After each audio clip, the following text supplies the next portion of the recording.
course not. But it's a fun little jaunt, Paul W. I mean, you'll just sit there and kind of go, would I take the pill or not? And you don't know what your power is going to be, right? So it's kind of the first time you take it, it's random.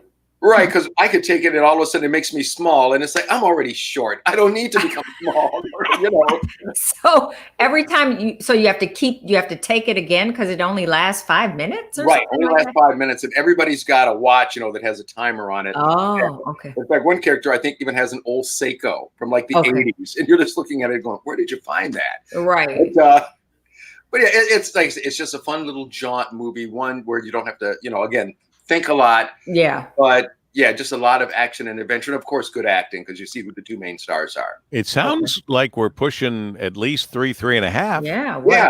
Yeah. Because like tonight, you're sitting at home, either watching in your basement or watching like out in your backyard or something like that. It's just a fun one. Make some popcorn, get a nice little beverage to drink, and enjoy. Project Power, Netflix. Next up on Apple TV, Boy State. Let's hear Boy State.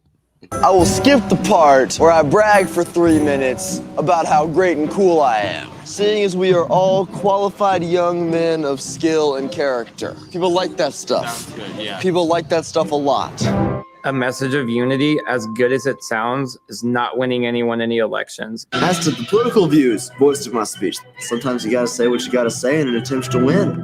I think he's a fantastic politician. But I don't think a fantastic politician is a compliment either. Really? Sounds familiar.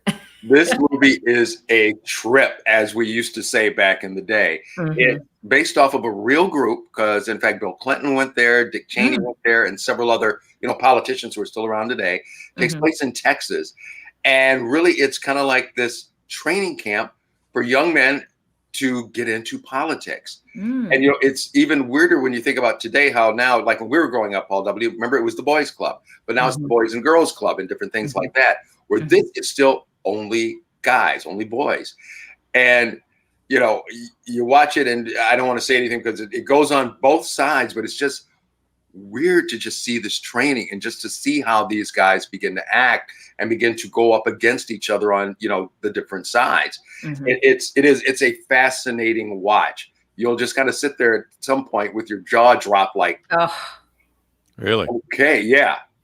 Are they teaching these kids to be ruthless? Like what is is there election at the end of it? Like, there is. They're all going for, or at least their main guy is going for governor, not president, but governor. And there's election, there's speeches, and all types of talks. And it's kind of like the stuff that we've seen, on like the nightly news and other different programs.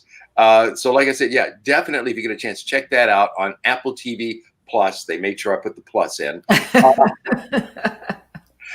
So it really is. It was just one of those that just kind of really just pulls you in because it fascinates you just to see, how these guys are getting trained to be politicians. Yeah. And what do you give it?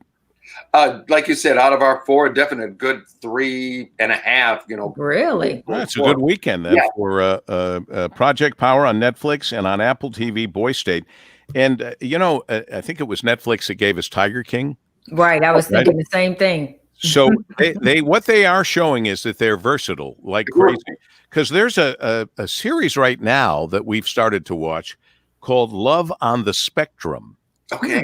Either of you see that or hear about it? I haven't seen that one yet. No. I won't say anything about it. I just want you to check it out, and you can next Friday when we talk about this stuff, we'll mention that. Love on the Spectrum on Netflix. Yeah. Okay. And I'll bite, Greg. Yes. What day is it?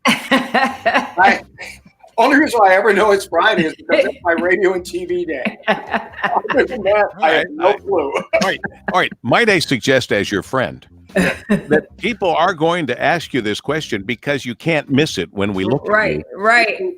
Come up with some kind of an something. Something. It's the one day. That's it, ladies and gentlemen. It's Movie. Show. Plus. With Greg Russell. Russell. Always a pleasure, guys. Always a pleasure. We love you, Greg. Thank Happy you. weekend. Love you guys too. Take care. 827 at WJR. This report is sponsored by the podcast, The Piketon Massacre. The new podcast, The Piketon Massacre, explores the largest mass murder in Ohio's history and how the crime has divided the once close-knit town where it occurred 4 years ago. To find out more, listen to The Piketon Massacre wherever you get your podcasts.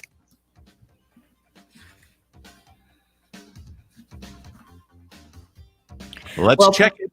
Our WJR traffic and weather. First, Dana, I almost didn't get back to the other microphone. Yeah, I understand. It's a lot of behind the scenes stuff going on. 75 A lot North. of juggling here. Yeah. A lot of juggling. Right before Adams Road, a disabled vehicle has the right lane blocked. Now we have a closure due to an accident, 75 northbound between Crooks and Adams. Traffic is stopped from at least Big Beaver. You must exit at Crooks, then re-enter 75 northbound. Now, WJR weather first from the Weather Channel, sponsored by Guernsey Farms Dairy. Celebrate 80 years with Guernsey this summer at your local grocer. From their award-winning milk, ice cream, and lemonade, they are a true Michigan summer tradition. Guernsey is excited to announce their newly remodeled restaurant in Northville, now open Wednesday through Sunday. For more info, visit GuernseyFarmsDairy.com. That's GuernseyFarmsDairy.com.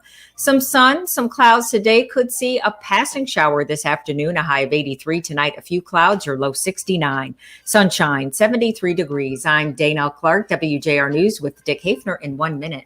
How did we ever come to the belief that we have no control over the inevitability of heart attack or stroke?